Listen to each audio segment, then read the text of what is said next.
Okay. Then we will save those who feared Allah and leave the wrongdoers within it on their knees. Boom. So this means that if the evildoers are being left within it, the God-fearers were there too, and they're being delivered. No. The verse before, it says the God-fearers will come to it, and the evildoers will be left within it. The same verse says, the same verse you just read, says, then we shall deliver those that were God-fearing and leave the evildoers, according to your translation, leave them in it. So they're being left in it while the God-fearers are being brought out of it. No. Sorry. All right, go ahead. Yeah, there we go. What's up, man? Welcome back. Hello. Yeah, I spoke to you the other day, but first I heard you talking to the other guy about every Muslim is gonna go to hell and everything like that. Yeah, but that's not what we believe. We believe that's the sirat. That's the bridge over hell. That's not hell itself. I know it's not what you believe. I know that. I know a lot of the things that I read out of the Quran is not what you believe. And even the word in the Quran, it doesn't say they're gonna go down into it. It says wariduha. It literally says wariduha. Go down to it. No, I'm saying in the Arabic, it says the word wariduha. Wariduha means to go down to it or to come to it. Yeah, to come to it. That's exactly what wariduha means. It means you're gonna approach it. And even in another portion in the Quran, Allah says when He's talking about the story of Moses, He used the same word. He says walamma warada ma'a Madyan. He used the same word, and he means when he approached the well of Madyan. So the word doesn't mean to go down into it like you're saying. It means approach. So, for example, in the next verse where it says that He will deliver out of it the God-fearers, but leave the evildoers there to hobble on their knees, where will He be leaving the evildoers? He's gonna leave them in hell because they fell in it. So He's leaving them there, and this same place that He's leaving the evildoers is the same place that He delivered the God-fearers from. Yeah, so because the God-fearers are walking over it. So if He's pulling the God-fearers out and leaving the evildoers there, that means that they were all there. No, it's not pulling. All of them was called, like, if you're walking on top of a bridge, you're like at the place, you approach the place, and then some of them fall in, they stay in there. The ones that will cross over the bridge, they cross to the other side. It's very simple. No, that's not making sense with what I just said. The verse says that there's not one of you that will go except that you'll go down to it, and that you'll deliver out of it the God-fearers and leave the evildoers there. Just really quick again, where is He leaving the evildoers? Yes, well, He's leaving them in hell, but because you're kind of interpreting it wrong. When the verse says, it or just reading for what it says? No, your interpretation is wrong, because it says all of them will approach it, and the it is hell, and then will be left in it. The it is hell. Both its are hell, but one of them is approach it, and one of them is left in. Let's see. It doesn't say approach it. So one of them are. Not one of you there is, but he shall go down to it. Hold on. For your Lord. It's a bad translation. You know that. No, it's not. It's a good translation. Then we shall deliver those. That lines is what you want to say. Just 1 second. Can you hear me, or is there a delay on your end? I can hear. Okay. So it still sounds like there might be a delay. It says, "Then we shall deliver those that were God-fearing, and the evildoers we shall leave there, hobbling on their knees." So the God-fearers and the evildoers were in the same place. One is being left. Well, the others are being delivered, saved from it. And the God-fearers everybody is approaching it, and the evildoers, they fall into it. The it is the same place, but they're not all going into it. And that's why I'm going to read from my translation I have right here. It says, "And there's none of you except he will come to it." It doesn't say that he's going to fall into it or go down into it like you're saying. Come to hell. It is hell. So you go to hell. You go to hell. You approach hell. You don't go down into hell like you're saying. It says that it literally says that. Bro, the translation is bad. I'm telling you that. You shall go down to it. And this is the part that gets me. The part that gets me, Mo, is the part that says that he's going to deliver those who are God-fearing. Yes. And leave the evildoers there. Do you know why? You hear what I'm saying? Do you know why? So according to this verse, if we're going with your interpretation, Yeah. did the evildoers go to hell, or did they just approach hell? The evildoers are gonna fall into hell and be left Where does there. it say that? Hold It on a just second. says leave there. So if they're just approaching, that means they're gonna stay approaching. That's it. Yep. No, that's not what it means. Because everybody's approaching it. I'm reading it to you just like you're reading, but you're reading from a different interpretation. Okay, yeah. So read where it says they shall fall in. Okay, let's go. Then we shall deliver those who are God fearing, meaning they will cross over the bridge. They will not fall into No, it it. doesn't say anything about a bridge. Yeah, you just not. Just read it. Just read it. Okay, I'm reading. And I want to hear what Matter it of fact, says. let me read from my translation. Let me see what The it says. evildoers are going to fall there. I'm reading from my translation. It says, "Then we will save those who feared God and leave the wrongdoers within it on their knees." Well, but it doesn't say within it. It just says No, leave in them my there, right? translation right here. I'm reading from my translation. Okay, so your translate. Read the whole verse again. Okay. Then we will save those who feared Allah and leave the wrongdoers within it on their knees. Boom. So this means that if the evildoers are being left within it, Yeah. the God-fearers were there too, and they're being delivered. No. The verse before it says the God-fearers will come to it, and the evildoers will be left within it. The same verse says, the same verse you just read says, Yes. then we shall deliver those that were God-fearing and leave the evildoers, according to your translation, leave them in it. So they're being left in it while the God-fearers are being brought out of it. No, it doesn't. It never says the God-fearers went in there. It says everybody will come to it. The evildoers will be left within it. I got you, man. You got it, bro. I can't do this. All right. Appreciate it. I can't do this. Not about to deal with that type of dishonesty, man. They just don't like to read. No, they Change the verse. They hate the Quran. All I should have said something else, man. Allah, you should have said something else. Hey, what's going on? What's up? What's up? Hi. So I have a question for Godlogic, if you don't mind me asking. I just want to say I'm a big fan, so that's just one thing. But I have a question, if you don't mind me asking. As long as are you a non-Christian? Yeah, I'm a Muslim. Okay, what's your question? Yeah, my question is, do you believe that the Father is God? What do you think? If you're a big fan of my stuff, what do you think? It is more of a rhetorical question, but I just have to go along with this just so you can bear with me. LPT income.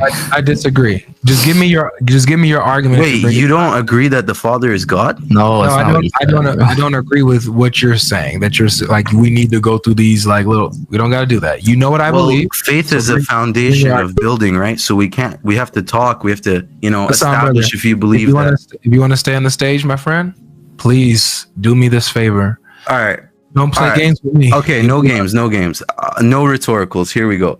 So my question for you is, if the Father and the Son are God, then whatever is true of God must also be true of both, right?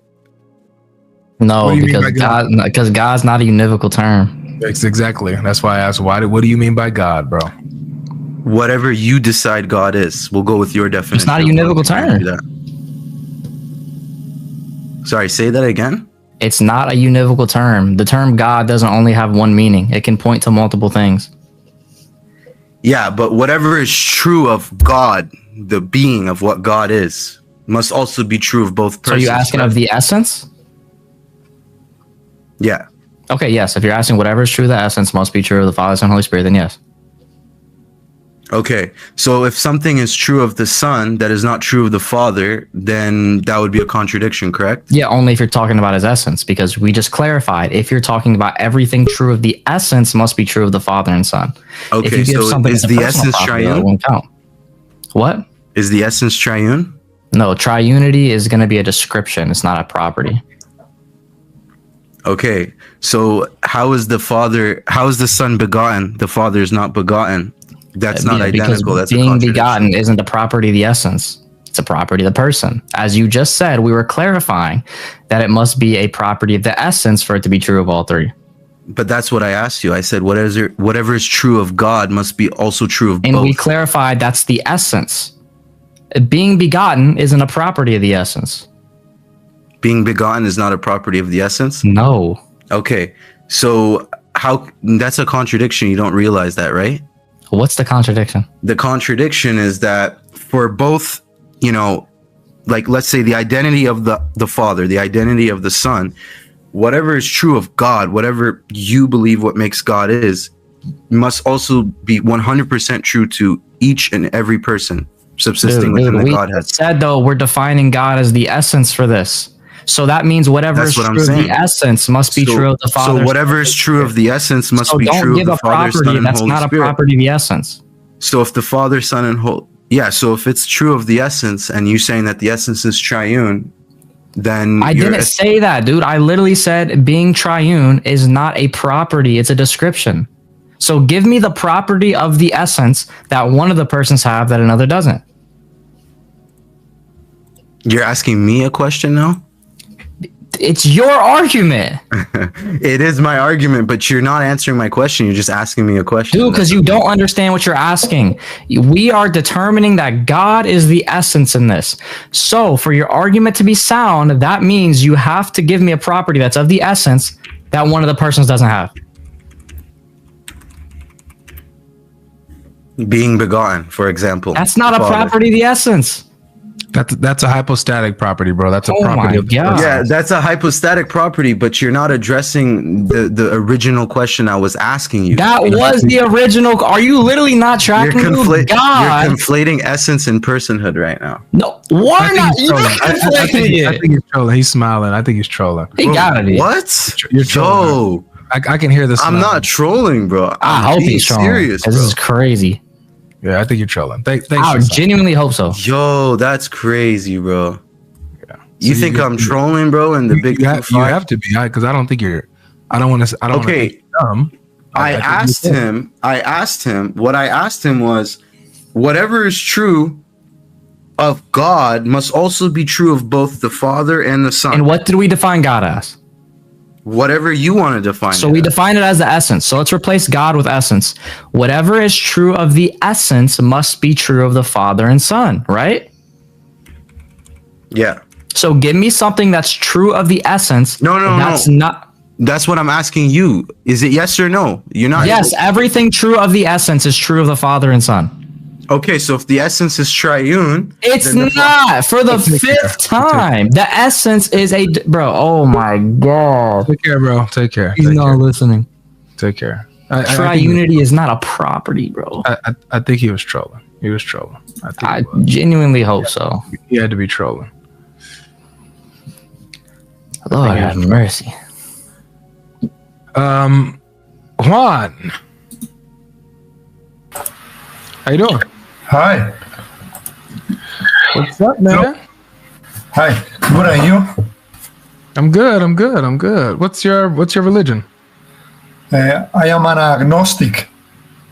You're an agnostic. Yes. Hi. Okay. Hi. There you go. Think Nick knows me, right? Are you modern? Are you like modern atheist or something? That's right. Yeah, I think I've that's seen right. you in my comments. Yes, yes. All right. my- So why do you Go ahead. believe Christianity is false? So I wanted to talk like if I gave you very quickly, if I give you the skeptic explanation for the resurrection, maybe you could tell me like what are your objections to it or your main objection, right?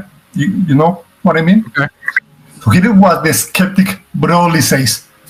They say Jesus was a real person who was indeed crucified and died by crucifixion.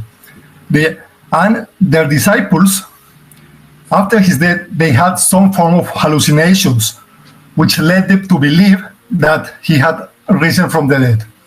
And this was the first part. And after that, what happened was that over many decades, the stories about Jesus got embellished and legends got added to these stories. And at some point, in many decades later, they were put together into the Gospels. And that's why we have like specific stories about Jesus with group appearances and whatever. So that's basically it. So I would ask, what's your justification why they had hallucinations or that they had hallucinations, and also what's your justification they would have had the same hallucination? Well, you mean the same hallucination, like? Oh, that's the second part, but the first part is what's your justification that they even had a hallucination? Right. I would simply say, well, it can happen. it's possible that they had hallucinations. I mean, I don't think I just say it's possible that it happened, right? So it will be my explanation for why they believe that Jesus had risen. Yeah, but why do you think that is a higher probability that occurred over the resurrection? Or because I think it's a very mundane thing that could perfectly happen. Do you dispute that? You think that a resurrection, in principle, is more likely that people hallucinating? Right? Yeah. Do you think that people just randomly, like multiple people at the same time, randomly hallucinate the same thing? Yeah, that's the other point. That's the second point, right? The group hallucinations. What I would say to that is, I think this is very unlikely. Yeah, no, I don't think this is very likely. I think that these stories were invented later on. I think that these stories were added in a process of embellishment or legendary addition. These group appearance stories. Yeah, I mean, the point is that do you think though that they all hallucinated that Christ was resurrected and they saw Christ? You mean all at the same time? No, I think some of them. Hallucinated, and some of them they convinced the others. But if you ask me, do you really believe that they all at the same time hallucinated the same Jesus at the same time? I think this is very unlikely. I would say no. I don't like that explanation. What would they have hallucinated on? Sorry, I didn't get that. What would they have hallucinated on? What would have caused the hallucination? What would have caused the hallucination? Bereshment. I know the normal causes of hallucinations. People hallucinate This is not so rare. It's common today because we have a lot of things that we can use for it. But what is your evidence they had anything to hallucinate on and where they were at the time? What do you mean to hallucinate on? Yeah, so like for example, people hallucinate on things like LSD and mushrooms, etc. What is your evidence they had things like that that would cause them to hallucinate?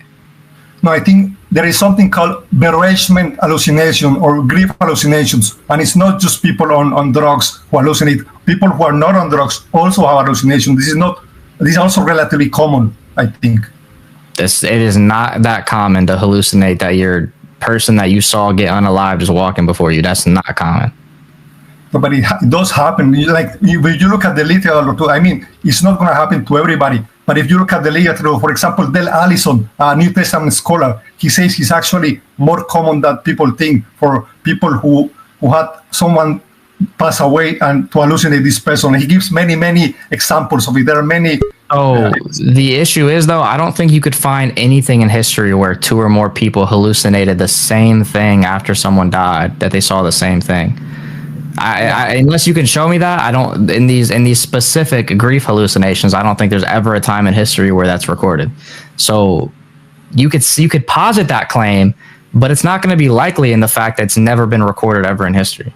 Okay, I have two possible responses to that.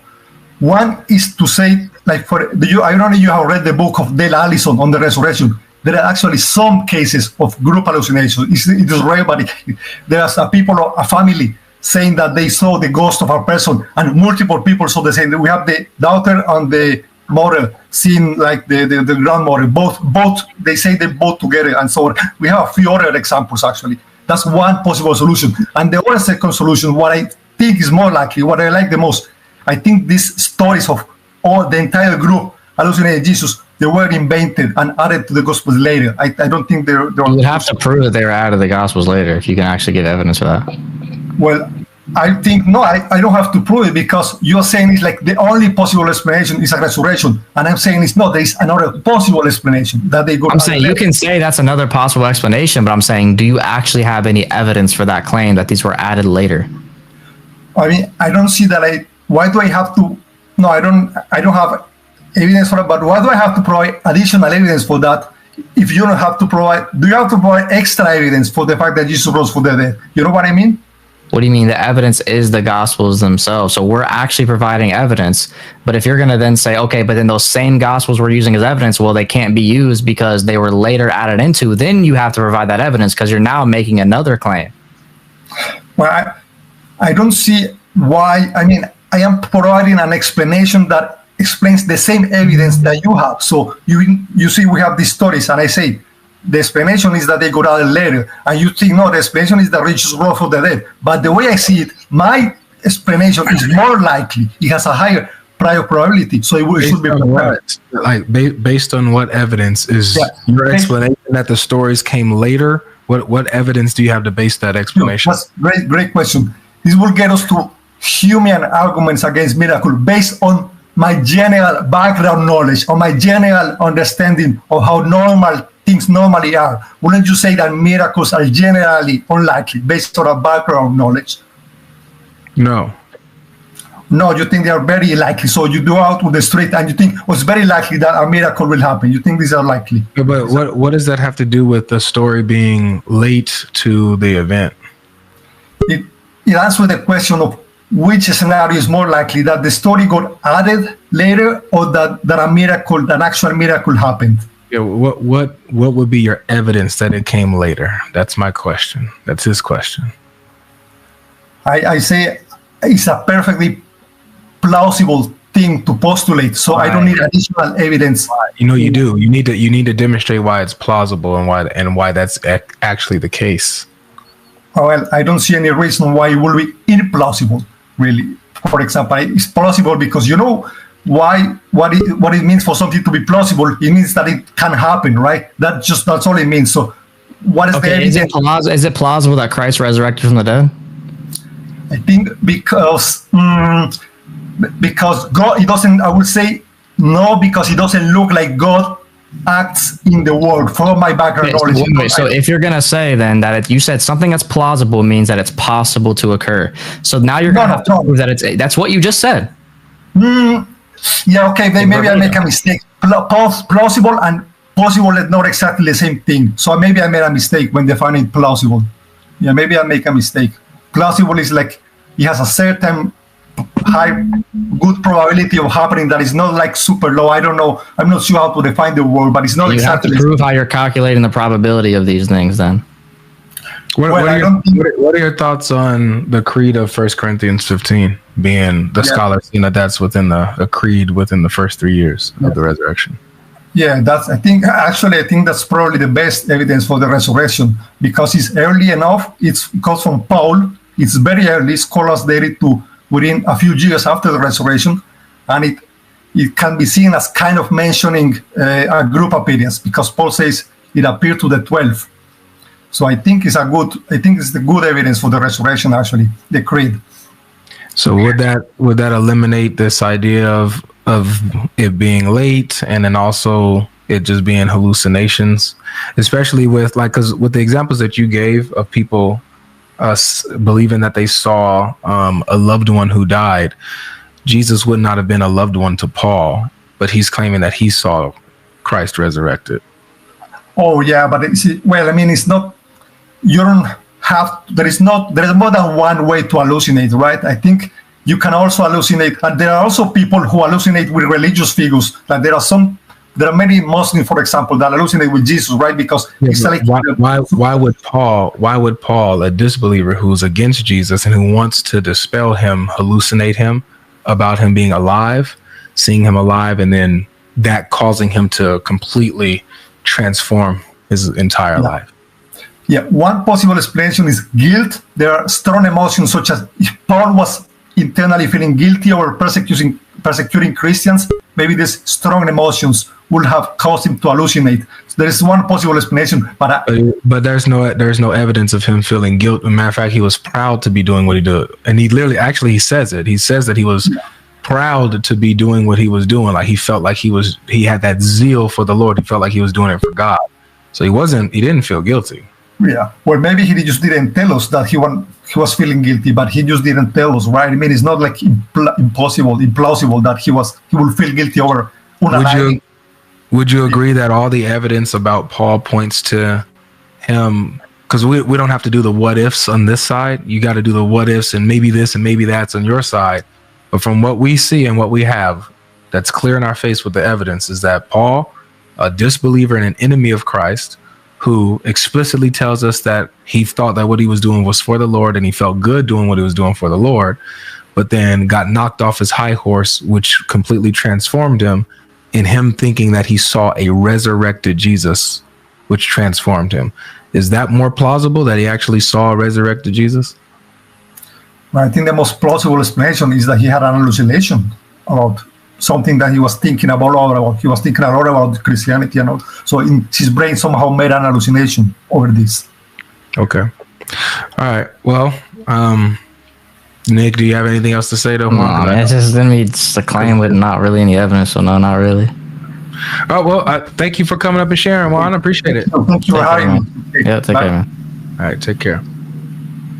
Welcome back, guys. That was very amazing, very educating moment. Share your thoughts. Don't forget to share this video with your friends, your family. Subscribe to our channel for more amazing videos like this. If you have made it this far, it means you are someone who is genuinely searching for the truth, not just tradition, not religion, but the real truth that set people free. And that is exactly what this channel is all about. We are not here to win arguments. We are here to win souls. We are not here to follow the crowd. We are here to stand on God's words and reveal the truth to people, even when it is unpopular, even when it offends, because truth doesn't blend to feelings. Truth stands firm, whether people believe it or not, whether they like it or not. And that is what the channel stands for. So if this video challenged you in a way, or blessed you, or opened your eyes in any way, don't just go past. Share it with someone who needs to hear what you have heard. Hit that subscribe button, turn on notification, and stay connected, because we are a community. We bring videos like this to you every day, where we expose the lies of Islam and defending the faith of Christ, and also we review what the Bible really says. And remember this, God doesn't need us to defend him. He calls us to represent him. The battle isn't flesh and blood, it is truth versus deception. So stay strong, stay grounded, and never be ashamed of the gospel. This is Religious Insight, where we think critically, stand boldly, and live biblically. Thank you for watching. We'll see you in the next episode.